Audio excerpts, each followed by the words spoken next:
Hello there! Today is going to be a short video. I wanted to actually talk about some of the dangerous things when it comes to restoring bee equipment. One of the obvious ones that people do talk about often is old lead paint. You'll find that in some of the older equipment stuff that is pre-1950s. You should have a lead paint tester when you deal with any of that. That's for like old hive tools and old extractors and things like that. There really aren't many pre-1950 hives running around.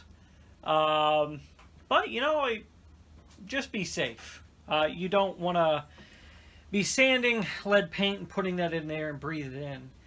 The main thing that this video wants to warn about, though, are these types of smokers. This is an AI root smoker, and so is this one. This is an older one, and I'm going to show you both of them.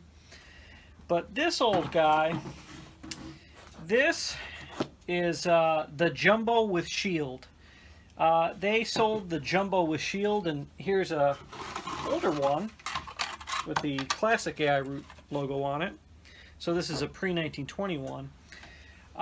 They've sold this guy since probably about 1915. It came with this fancy shield on it, which was really cool at the time because it was less likely to burn you if you had the shield, and it was less of a worry of causing a fire. But the problem is these are dangerous. You'll also see that you had ones from Woodman as well. You may ask, what is dangerous about these? Well, I'm going to move the camera and show you. Now, if you look along the interior of the shield, you can see it. You may not know what that is.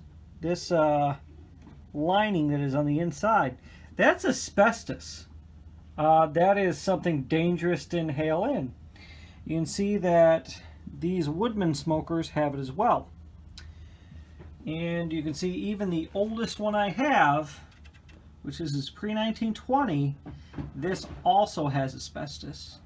To even work on these shields, to even work on these smokers and do them the way I do, I would have to drill things out and get the shield off, and I'd have to put on a respirator, and I'd have to remove all the asbestos, and I'm going to be honest with you, I'm not going to do that. One thing I did do before this video was I did wet the interior of these smokers, and they'll slowly dry so they don't flake, but these go on a shelf where they're safely away. I would never use one of these smokers, and I wouldn't encourage anybody to restore one without a respirator, frankly. They're even not nearly the oldest. I have a couple of them for my collection, but be wary. There is asbestos in some old bee equipment, like these type of shield smokers. In addition, there are some extractors that have asbestos lining on the very bottom of them, like my 1920s AI root extractor I have. It has this copper